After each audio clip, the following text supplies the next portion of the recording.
नमस्कार चौहान, आप देख रहे हैं न्यूज 10 और न्यूज 10 में आपका स्वागत है। आज एक ऐसे पर्सन के साथ हम इंटरव्यू लेने जा रहे हैं जो जान पहचान का जो है उसका बोलने का जरूरत नहीं पड़ेगा, लेकिन फिर भी एक बार फिर से हम इसको धन्यवाद देना चाहते हैं। दादा, सबसे पहले आपको जेल कैम्प में जो आपको पद जो मिला उसके लिए सबसे पहले आपको कंग्रेचुलेशन। धन्यवाद, बहुत-बहुत धन्यवाद और आपके दर्शकों को भी बहुत सारा मेरा मतलब जय हिंद और झारखंडी जोहार रहेगा आपके सारे दर्शकों को। दर्शकों को थोड़ा अपना शुभ नाम बता दीजिए। जैसे मैं आपको दर्शकों को जैसे बताना चाहूँगा, मेरा नाम डॉक्टर जयदेव कुमार महतो है और मेरा घर जो है यहीं पिंडाजोरा में है, जो कि चास प्रखंड के अंतर्गत आता है, बोकारो जिला के अंतर्गत आता है, जो कि बोकारो विधानसभा के अंतर्गत है। सुनने में आया है कि आप अमेरिका से पढ़ के आए हैं। एक्चुअली मैंने चूंकि अपना जो मास्टर्स किया था वो बनारस हिंदू यूनिवर्सिटी से किया था और बनारस हिंदू यूनिवर्सिटी से मास्टर्स करने के बाद मैंने कुछ साल जॉब किया कई मल्टीनेशनल कंपनियों पे। फिर मुझे लगा कि मुझे आगे की पढ़ाई कंटिन्यू करना चाहिए। उसके बाद मैंने नेट का गेट का एग्जाम लिखा था। गेट का एग्जाम क्रैक करने के बाद मैंने आईआईटी धनबाद से अपना पीएचडी पूरा किया और आईआईटी धनबाद से जब मैं पीएचडी पूरा किया तो मुझे पता चला कि पीएचडी के ऊपर की कोई पढ़ाई होती है, पोस्ट डॉक्टरेट। तो उसको करने के लिए मैंने यूएसए में अप्लाई किया था, कई सारे मतलब यूके में भी अप्लाई किया था। तो चूंकि मेरा अच्छा अमेरिका में जो स्टेट यूनिवर्सिटी ऑफ न्यूयॉर्क था वहां मेरा सिलेक्शन हुआ था, तो मैं वहां पे अपनी आगे की पढ़ाई पोस्ट डॉक्टरेट करने के लिए यूएसए चला गया था और एक साल मैंने वहां पे अपनी पोस्ट डॉक्टरेट की पढ़ाई पूरी की और मैं पुनः फिर वापस अपने राज्य अपने गांव में वापस आया हूँ, अपने देश में वापस आया हूँ। जिस तरह हम जयराम महतो का जब इंटरव्यू लिए थे, सबसे पहले जब जयराम महतो एक आम आदमी थे, उसने एक बात कहा था, हम एक वो बहुत ही अच्छे सवाल किए थे कि दादा, अगर तेरा सरकारी नौकरी यदि है जी तो कर भी कि नहीं कर भी। तब उसने एक बहुत ही अच्छा तरह से जवाब दिया था, सरकार बनाई बोले सरकारी नौकरी नहीं कर बोले। तो आपका क्या विचार है, आप क्या करने वाले हैं? नहीं, सही देखिए, मेरा मानना ये है कि हम लोग इतने पढ़ते लिखते क्यों हैं? अगर हम लोग को नौकरी करना रहेगा तो सिंपल ग्रेजुएशन करके कॉम्पिटिटिव एग्जाम का तैयारी कीजिए, नौकरी लीजिए, घर पे बैठिए। मेरा जो हायर एजुकेशन है, मैंने ग्रेजुएशन किया, उसके बाद फिर मैंने मास्टर्स किया, मास्टर्स करने के बाद पीएचडी किया, पीएचडी करने के बाद पोस्ट डॉक्टरेट किया। तो मेरा मानना है कि मेरा जो एजुकेशन है, जो मेरा रिसर्च है, जो मेरा साइंस एंड टेक्नोलॉजी है, जो मेरा नॉलेज है, वो नॉलेज मेरे गांव के लिए, मेरे देश के लिए, मेरे स्टेट के लिए वो काम आना चाहिए, उसको हम इम्प्लीमेंट कर सकें। मैं ये यहाँ पे मेरा रोकना चाहूंगा कि अगर आप बोले कि मेरा जो क्वालिफिकेशन है वो अब क्या है, मतलब मेरे झारखंड के लिए काम होना चाहिए, तो फिर आप पॉलिटिक्स ही क्यों चुन रहे हैं? देखिए, बहुत बहुत ही बेहतरीन, मतलब आई लव दिस क्वेश्चन। ये क्वेश्चन मतलब बहुत ही one of the best question आपने जो पूछा है, पॉलिटिक्स क्यों चूज किया। जैसा कि मैंने जब यूएसए से मैंने जब वापस आया था तो मैंने यहाँ पे शिक्षा सबका अधिकार नामक एक कार्यक्रम चला रहा था, स्कूल्स में जाके बच्चों को मोटिवेट कर रहा था। तो उस मोटिवेट करने के दौरान मैं बहुत सारे मतलब ऐसे ऐसे घटनाओं से, ऐसे ऐसे मतलब सामाजिक तत्वों से रूबरू हुआ कि मुझे लगा कि इन सारे चीजों का मतलब ये जो प्रॉब्लम्स है, उसको प्रॉब्लम्स को सॉर्ट आउट करने के लिए पावर की जरूरत है। मैंने ये रियलाइज भी किया। आप विश्वास नहीं करेंगे, एक बच्चे को व्हील चेयर दिलाने के लिए मुझे वीडियो से लड़ना पड़ा था। तो उस समय मुझे रियलाइज हुआ, अगर मेरे पास पावर होता तो क्या मुझे आज इतना झंझट करने की जरूरत पड़ता है एक विकलांग लड़का को ये दिलाने के लिए, मतलब एक व्हील चेयर दिलाने के लिए। तो उस दिन मुझे एक रियलाइज हुआ कि नहीं, we should have a power, मतलब हमारे पास एक पावर होना चाहिए जिससे हम किसी भी ब्यूरोक्रेट को कॉल कर सके, ब्यूरोक्रेट को मतलब बात कर सके, या तो कोई भी मैनेजमेंट टॉप लेवल का जो मैनेजमेंट है उसे बात करें। क्योंकि यहाँ पे जो आपको भी पता होगा और हमें भी पता है, मैं भी ये रियलाइज करता हूं कि यहाँ पे आम इंसान की कोई वैल्यू नहीं है। यहाँ पे जिसके पास पावर है या तो जिसके पास पैसा है, इंसान की वैल्यू ज्यादा है एज कम्पेयर टू एक नॉर्मल इंसान। और एक बात मैं बताना चाहूंगा कि अगर आपको गंदगी को साफ करना है, सपोज मेरे गांव में एक बहुत गंदा तालाब है, अब मैं उस गंदे तालाब को साफ करना चाहता हूं, तो मैं तालाब से बाहर रख उस तालाब को साफ नहीं कर सकता जब तक नहीं उसमें घुनूं, मतलब घुसूंगा। तो इस गंदगी को साफ करने के लिए मुझे वहां पे आना पड़ा, मतलब घुसना पड़ेगा। बहुत ही अच्छा चीज आप बताएं कि गंदगी को साफ करने के लिए हमको तालाब में कूदना पड़ता कूदना पड़ेगा। है। झारखंड में बहुत सारे अन्य दल है, फिर आप जेल कैंप को ही क्यों चुने? देखिए, चूंकि झारखंड बने हुआ है 25 साल हो गया, 25 सालों के अंतर्गत जितने भी अभी तक पॉलिटिकल पार्टियां हैं, सबसे पहले तो मैं ये कहना कहूंगा कि यहाँ की जो सरकार है वो सरकार स्टेबल नहीं थी। आई थिंक लास्ट मतलब 10 ईयर से जो कुछ सरकारें हैं, बीजेपी का एक बार स्टेबल सरकार था, अभी जेएमएम का कुछ, जेएमएम का भी स्टेबल सरकार हम नहीं बोलेंगे, ये इंडिया गठबंधन का सरकार है, ठीक है। लेकिन अभी तक जो लोकल मुद्दे हैं, जो झारखंड के जो बर्निंग इशू है, जो लोकल मुद्दे हैं, अभी तक किसी भी पॉलिटिकल पार्टी ने इस मतलब लोकल मुद्दे को उठाया नहीं था। और मेरा ये मानना है कि पॉलिटिक्स में अच्छा काम तभी होगा जब हम लोग चेंज करेंगे। क्या होता है कि एक पॉलिटिकल पार्टी अगर बार बार सत्ता में आती रहती है तो उनका मोनोटोमी बन जाता है और वो क्या कर पाते हैं, बदला मतलब चेंज नहीं ला पाते, मतलब अच्छे कामों को नहीं कर पाते। और अगर हम हर 5 साल में अगर एक पॉलिटिकल पार्टी को बदल दे, सरकार को बदल दे, चूंकि मैं यूएसए में था तो यूएसए का एग्जांपल देना चाहूंगा, आप देखिएगा वहां मुश्किल से एक प्रेसिडेंट 10 साल तक रहता है। आपने बराक ओबामा का नाम सुना होगा, one of the finest president of America, लेकिन वो इंसान भी 5 साल से ज्यादा 10 साल टिक नहीं पाया। 5 साल में उसकी सरकार क्या हो गई, खत्म हो गई। तो यहाँ पे जो सरकार के ऊपर एक डर है, डर को बनाना पड़ेगा। और वो डर कौन बना सकता है, एक आम इंसान बना सकता है, पब्लिक बना सकता है, क्योंकि पब्लिक के पास वो पावर है, उसके अंगूठे में इतने पावर है कि अगले 5 साल में सरकार को वो बदल सकता है। तो इस बार जो मैंने देखा कि ये जेएल कैंप की जो पार्टी है, ये नई पार्टी आई है, ये मतलब यूथ की पार्टी है। इसके जो मतलब जो इसके जो ये इश्यू से बात कर रहा है, वो इश्यू कहीं ना कहीं हमारे झारखंड के लोकल इश्यू है, और उस लोकल इश्यू को देख कर लगता है कि ये मेरा इश्यू है। और चेंज, ये दोनों फैक्टर है जो मुझे पुश किया जेएल कैंप को ज्वाइन करने का। और एक क्वेश्चन है, जब हम आपके बारे में रिसर्च किए, आपके पापा भी पॉलिटिशियन थे, यानी मुखिया थे, ये सही है कि गलत है? नहीं, सही है। मेरे पापा 10 साल मुखिया रह चुके, मेरी माँ 5 साल मुखिया रह चुकी है, मेरे पापा 5 साल मुखिया रह चुके हैं, अभी वर्तमान में नहीं है। अब बेटा भी पॉलिटिक्स में आना चाह रहे हैं? नहीं, आना क्या चाह रहे हैं, मतलब एक मौका है ये। अच्छा, मतलब समाज को बेहतर बनाने का एक मौका है। यानी मैंने कहा ना कि एक चीज मैं कहना चाहूंगा कि पढ़ना क्यों जरूरी है। पढ़ना इसलिए जरूरी नहीं है कि हमको अच्छी नौकरी मिल सके, पढ़ना इसलिए जरूरी है क्योंकि एक देश को एक जिम्मेदार नागरिक मिल सके। और अगर पढ़े लिखे लोग अगर पॉलिटिक्स में जा रहे हैं तो क्या बुराई है।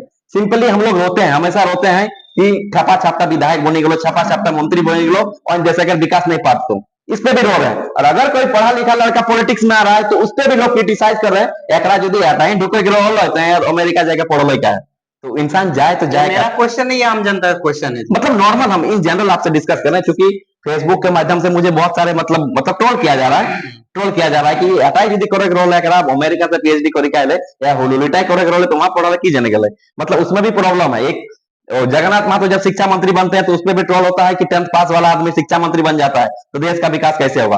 और जो सबसे हाईली क्वालिफाइड होकर आया है, मतलब पीएचडी से ऊपर की पढ़ाई पोस्ट डॉक्टरेट करके आया है, वो भी यूएसए से, वो भी अगर पॉलिटिक्स में आता है तो वो भी प्रॉब्लम है। तो हमको ओवरऑल करने का मेरा मतलब है कि हमें सुधरना है। अगर हमको राज्य सुधारना है, अगर हमको देश सुधारना है, सबसे पहले हमें खुद को सुधारना चाहिए। और मैं बार बार कह रहा हूं, पढ़ने लिखने का मतलब बस नौकरी नहीं होता है। पढ़ने लिखने का मतलब होता है आप अपने ज्ञान को, आप अपने नॉलेज को, उसको अपने मतलब इसके लिए, समाज के लिए, अपने सोसाइटी के लिए, अपने राज्य के लिए, अपने देश के बेटरमेंट के लिए काम कीजिए। और पढ़ने लिखने का मतलब यह भी है कि हम देश को एक जिम्मेदार नागरिक देना चाहते हैं, ये हमारा प्रायोरिटी होना चाहिए। जब जेएलकेएम पार्टी का उदय हुआ था, यानी जेबी केसस था, उस टाइम जो जयराम महतो का, यानी जो पार्टी का जो मैनिफेस्टो था, उसमें था कि हम स्थानीय नीति, नियोजन नीति, उसके बाद आपका हो गया 1932 का खतियान, उस आधार पे वहां पे चुनाव जीते हैं। लेकिन अभी ग्राउंड लेवल में जनता पूछना चाहती कि इसमें आप क्या क्या कार्य किए हैं। बहुत बहुत अच्छा बात है। ये जो आपने क्वेश्चन पूछा, जैसे स्थानीय नीति हो गया, 1932 की नीति हो गया, ये बहुत सारे मतलब जो झारखंड के सबसे जो बड़े मुद्दे हैं, ये बड़े मुद्दों में से एक मुद्दा है। इस पे मैं आपको कहना चाहूंगा, हाँ हम लोगों ने इस मुद्दे पे चुनाव लड़ा था, लेकिन मैं एक चीज बताना चाहूंगा कि ये जो मुद्दे हैं, इन मुद्दों को मतलब रियल स्केल्स में मतलब लाने के लिए, इसको झारखंड राज्य में इंप्लीमेंट करने के लिए एक सशक्त सरकार की जरूरत पड़ेगी। चूंकि हमारे पास सशक्त सरकार नहीं है, नंबर 1। नंबर 2, मैं ये कहना चाहूंगा कि देखिए, हम उस मुद्दों पर अभी भी काम करना चाहते हैं, क्योंकि हमारा 25 मई पे एक अधिवेशन हुआ था। उस अधिवेशन में भी हम लोग का एक रिजोल्यूशन पास हुआ था कि भाषा के आधार पर जो भी हमारा 1932 का मतलब ये है, उस पर भी हम लोग फिर से क्या करेंगे, धीरे धीरे आंदोलन शुरू करेंगे। लेकिन मैं इसमें एक चीज कहना चाहूंगा कि जब विधायक एक बनता है तो उस विधायक के पास समस्या जाता है ना, हमारे बेटी थी पढ़ाई ये लोग, हमारे भाई टाके नौकरी लगाई देंगे, तो हमारे भाई टाके प्लांट बढ़ाई दे लो। तो ये सारी समस्याएं, तो ये सारी समस्याओं को सॉर्ट करें ना हम लोग जाके 1932 करें, मेरा कहने का मतलब है। तो जो इसमें हम झारखंड के जितने जनता उनको सबको सपोर्ट करना होगा कि ये सारे जो हमारे जो पर्सनल इश्यू है, अभी जो भी हम विधायक के पास जाते हैं, क्योंकि मैं केंद्रीय प्रवक्ता बनने के पास मेरे कल से ताबड़तोड़ फोन आ रहा है, ये हो गया वो हो गया। जैसे अभी एक मेरे पास अभी केस आया था कि एक रूम रेंट का लैंडलॉर्ड और मतलब टेनेंट का झगड़ा चल रहा है, बताइए। तो इस अगर छोटे छोटे समस्याओं में हम फंसे रहेंगे तो फिर हम लोग कैसे 1932 की बात करेंगे। तो इसमें मेरा आम जनता से, झारखंड की जनता से, पब्लिक, अगर आप लोग चाहते हैं कि हम लोग सही में खतियानी नीति पे काम करें, 1932 पे काम करें, तो प्लीज आपके जो छोटे छोटे जो प्रॉब्लम्स हैं, वो प्रॉब्लम्स मतलब छोटे छोटे प्रॉब्लम्स को खुद से सॉर्ट आउट करने की जरूरत मतलब ट्राई करें, या तो आपस में मिल के बैठ के बात करने का कोशिश करें, तभी हम लोग बड़े बड़े जो ये इशू है उस पर काम कर पाएंगे। अच्छा, और जिस दिन अधिवेशन हुआ था उस दिन हम भी वहां पे थे, तो वहां पे एक ऐप का लॉन्च हुआ, उसके बारे में क्या कहना चाहिए? पब्लिक जनता का कहना है कि ये भी जो है जो लॉन्च किया गया है, इससे भी क्या होता है कि ये लूटने का काम कर रहा है। इस पे आप क्या विचार है? नहीं, बहुत अच्छा क्वेश्चन पूछा है आपने। मैं देखिए, कोई भी पॉलिटिकल पार्टी होती है, उसका मतलब जो भी अकाउंटेबिलिटी होता है। अगर हम लोग मान लीजिए कि चंदा रसीद से देते हैं, रसीद से चंदा काटते हैं, तो वो अनडॉक्यूमेंटेड होता है। रास्ते में पहुंचते पहुंचते अगर 500 चंदा आया है, तो वहां तक पहुंचते पहुंचते कितना चंदा हो जाता है? 50 रुपए हो जाता है। ये हो सकता है अगर हम लोग ऑफलाइन चंदा काटते हैं तो। लेकिन अगर हम लोग ऑनलाइन चंदा काटते हैं, क्यूआर कोड के माध्यम से अगर चंदा काटते हैं, कोई अगर 5 रुपए भी चंदा दिया है, तो वो क्या है? डॉक्यूमेंटेड है। उससे हम लोग निकल नहीं पाए, मतलब उसको हम लोग क्या कर सकते हैं, मतलब वो पूरी फुल्ली डॉक्यूमेंट रहता है। हम लोग आईटीआर फाइल करते समय, उसका ऑडिटिंग होते समय पूरा डॉक्यूमेंटेड होता है। तो हम लोगों ने क्यूआर कोड जो लॉन्च किया है, देखिए वो इसके दो पर्पस है। हमारी जो आईटी टीम है, चूंकि आईटी टीम को मैं ही मैनेज कर रहा था पूरा, तो उस दिन हम लोगों ने जो क्यूआर कोड लॉन्च किया, उसका दो पर्पस है। नंबर वन पर्पस है कि उसका सदस्यता अभियान चलाना। देखिए, आज ही मुझे एक लद्दाख से आदमी का कॉल आया था, तो चूंकि वो आदमी लद्दाख में है, तो जेएल कैंप का सदस्य कैसे बनेगा? तो आज उस क्यूआर कोड के माध्यम से जेएल कैंप को सदस्य बन सकता है। देखिए, हमारे जो सुप्रीमो है टाइगर जयराम मातो, अभी 2 दिन बाद, मतलब आज शायद हैदराबाद के लिए निकल गए हैं। तो हैदराबाद के अगर जो झारखंडी लोग हैं, वो अगर जेएल कैंप में जुड़ना चाहते हैं, तो क्या वो आके चंदा कटा के जुड़ सकते हैं? नहीं जुड़ सकते हैं। इसलिए हम लोगों का ये आइडिया था, अगर हम लोग इसको डिजिटल करेंगे तो क्या कर सकते हैं कि इंडिया के जितने भी स्टेट्स हैं, उसमें हमारे जितने भी शोषित पीड़ित वर्ग के मतलब लोग हैं, झारखंडी लोग हैं, वो इस पार्टी का मेंबर बन सकता है और उसकी भी हम लोग आवाज बन सकते हैं। और रहा बात चंदे का, तो मिनिमम चंदा उसमें 10 रुपए का है। तो 10 रुपए, आई डोंट थिंक कि एक गरीब आदमी को भी 10 रुपए देने से कोई नुकसान होगा। बाकी अगर आप पूंजीपति हैं, तो आप 5,000, 20,000 का, 20 लाख रुपए का भी चंदा दे सकता है। This is only up to you. पर मिनिमम चंदा जो है उसमें 10 रुपए का है, जो कि हम लोग सदस्य बनाने के लिए ले रहे हैं। और सदस्य बनाने के लिए भी हम लोग 10 रुपए चंदा इसलिए ले रहे हैं, क्योंकि उसमें हम आपको एक डिजिटल कार्ड दे रहे हैं। उस डिजिटल कार्ड को आप कहीं से भी स्कैन कीजिए, पूरे पूरे दुनिया से स्कैन कीजिए, तो आपका पूरा डेटा हमारे वेबसाइट में दिखेगा। उसके नीचे अंदर एक ऑप्शन है क्लिक करने का, उसको अगर आप क्लिक कीजिएगा, that means you want a physical identity card from JL camp family. मतलब उसको अगर आप क्लिक करते हैं, 110 रुपए अगर पे करते हैं, तो वो कार्ड आपके घर पे डिलीवर होगा। ये आप पे है कि आप डिजिटल कार्ड चाहते हैं कि फिजिकल कार्ड चाहते हैं। तो उस कार्ड को क्या करेंगे, वो 110 रुपए देने के बाद आपको वो फिजिकल कार्ड आपके डोर स्टेप घर पे वो डिलीवर किया जाएगा, जो आपकी पूरी आइडेंटिटी रहेगी कि आप जेएल कैंप परिवार का हिस्सा है। उसमें भी क्यूआर कोड है, उसको भी स्कैन कर सकते हैं, और उसमें भी आप ऑथेंटिक कितने ऑथेंटिक है उसको मतलब वेबसाइट में जाके देख सकते हैं। तो बोकारो विधानसभा से आप चुनाव लड़ रहे हैं क्या? इसका तो पार्टी निर्णय करेगी चुनाव कौन लड़ रहा है। चुनाव, क्योंकि चुनाव अभी हाल ही में तो चुनाव हुआ है, साल भर भी नहीं हुए चुनाव हुए हुए, और अभी 2029 में है, तो ये तो पार्टी का निर्णय होगा। जैसे कि आपको इतना बड़ा पार्टी जो है पद दिया है, यानी केंद्रीय प्रवक्ता। इससे पहले जो केंद्रीय प्रवक्ता था, उसने बहुत सारे आदमी को जो है निष्कासन कर रहा था। क्या आप भी वैसा करेंगे? देखिए, चूंकि मैं बताना चाहूंगा कि एक केंद्रीय प्रवक्ता क्या होता है। ठीक है, केंद्रीय प्रवक्ता मतलब होता है the face of the party. किसी भी राजनीतिक पार्टी का चेहरा है केंद्रीय प्रवक्ता। चेहरा मैं इसलिए कहूंगा कि केंद्रीय प्रवक्ता का काम क्या है। केंद्रीय प्रवक्ता का काम यह है कि कोई भी पॉलिटिकल पार्टी का जो नियम है, जो नीति है, जो विचारधारा है, जो उसके कॉन्स्टिट्यूशन है, उन सारे चीजों को आम जनता तक लेके जाना।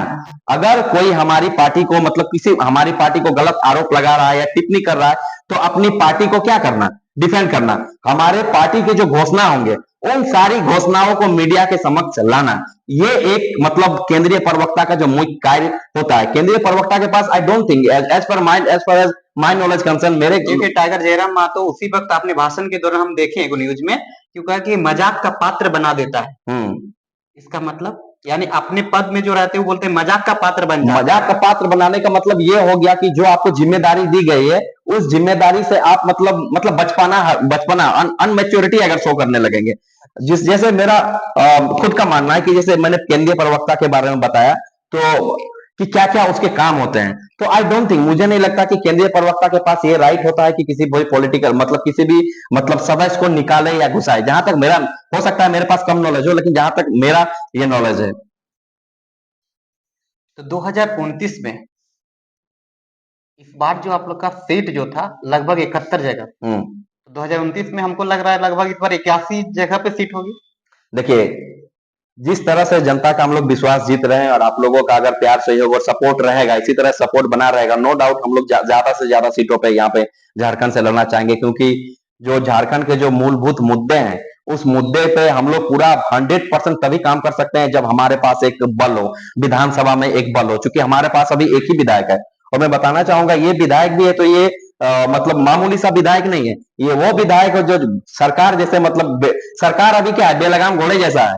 तो इस बेलगाम घोड़े को अगर कोई लगाम लगा सकता है तो वो टाइगर यहाँ पे हम जयराम माता है। बेलगाम घोड़े का मतलब, बेलगाम घोड़े का मतलब देखिए, 25 साल बना हुआ झारखंड हो गया हमारा। 25 साल में झारखंड का कितना डेवलपमेंट हो गया आपको भी पता है, सरकार को भी पता है, आम जनता को भी पता है। लेकिन 25 साल में जितने भी विधायक बने, आप उनका अगर हिस्ट्री खोल के देखिएगा ना, किसी का संपत्ति 100% बढ़ता है ना, किसी का संपत्ति 235%, किसी का संपत्ति 700%, किसी का संपत्ति 600%। ये मैं नहीं कहता हूं, चुनाव आयोग का डेटा बोल रहा है, पेपर में छपा हुआ है, ये प्रिंटेड मीडिया का है। तो बेलगाम, बेलगाम मतलब का मतलब ये लोग आए हमारे खेत में चरे, चर के जब इन लोगों का पेट भर गया तो हमारे खेत को क्या किया, नुकसान, मतलब छोड़े नहीं, नुकसान कर दिए।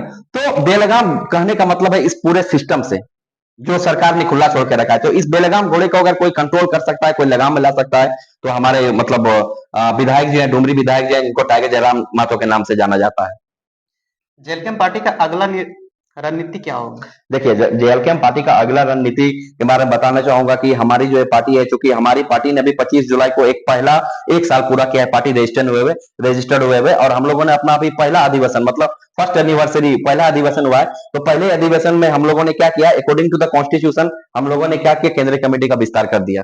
अब केंद्रीय कमेटी का विस्तार मतलब बाय द लॉ, इससे पहले भी होता था वो बाय द लॉ है कि वो मुझे पता नहीं, लेकिन इस बार जो हुआ है, क्योंकि इसमें चुनाव आयोग के पर्यवेक्षक लोग भी आए थे, मॉनिटरिंग करने के लिए आए हुए थे, इस मतलब इसमें हम भी फाउंडर मेंबर, फाउंडर में आप भी फाउंडर मेंबर है, तो लोग आए हुए थे। तो हमारा जो ये दूसरा स्टेप होगा कि केंद्रीय कमेटी के बाद हम लोग प्रदेश कमेटी के बाद जिला कमेटी, और जिला कमेटी के बाद पंचायत कमेटी का गठन करने का काम करेंगे, और लोगों से ज्यादा जुड़ने का प्रयास करेंगे, और लोगों का विश्वास ज्यादा से ज्यादा मतलब जीतने का हम लोग काम करेंगे। ऐसे भी हम जितना घूम रहे हैं ना पूरा झारखंड में, सिर्फ एक पार्टी पे उम्मीद है, वो भी जेएलकेएम। आप लोग का अगर 2029 में तो 81 जगह तो आप लोग का सीट हो गई। नहीं 81 नहीं, देखिए 81 तो मैं नहीं कहूंगा, लेकिन आई थिंक अगर 2029 में अगर विधानसभा का विस्तार हो जाता है तो आई थिंक मतलब जैसा कि मैंने न्यूज पे पढ़ा है 120 सीट होने वाला है, तो 126 होंगे पूरे झारखंड में विधानसभा के, जिस तरह मैंने न्यूज पे पढ़ा है, जिस तरह मैंने जो मतलब मेरे मीडिया के सोर्सेज से जो मुझे पता चला 120 होगा। तो आई थिंक 81 से भी ज्यादा सीटें हो सकती है हमारी में भी। मतलब और एक चीज मेरा माइंड में घूम रहा है, क्या 2029 में क्या आप लोग गठबंधन करेंगे? देखिए अभी तक तो इस पे विचारधारा मतलब विचार नहीं किया गया कि फ्यूचर में क्या होगा, इसका तो कोई मतलब विचार नहीं किया गया। लेकिन अगर देखिए इनकेस मतलब ऐसा तो चांस नहीं है कि हम लोग गठबंधन करेंगे, लेकिन इनकेस अगर 0.011% भी अगर चांसेस आता है तो गठबंधन करने का अगर हम लोग को नौबत भी आता है तो हमारे पास कुछ कंडीशन रहेंगे, और वो कंडीशन झारखंडियत को लेकर रहेगा। और उस झारखंडियत के कंडीशन में अगर कोई पॉलिटिकल पार्टी खड़ी उतरेगी, अगर हमें 100% लिखित में कोई आश्वासन देगी, तो क्यों नहीं हम लोग मतलब सोचेंगे, हम लोग इस पे विचार करेंगे। जनता से क्या अपील करना चाहते हैं? जनता से यही अपील करेंगे कि आप अपना प्रेम, आशीर्वाद और स्नेह बनाए रखें, क्योंकि आपका प्रेम, स्नेह और आशीर्वाद ये हमारा ताकत है। थैंक यू, धन्यवाद। इसी तरह का न्यूज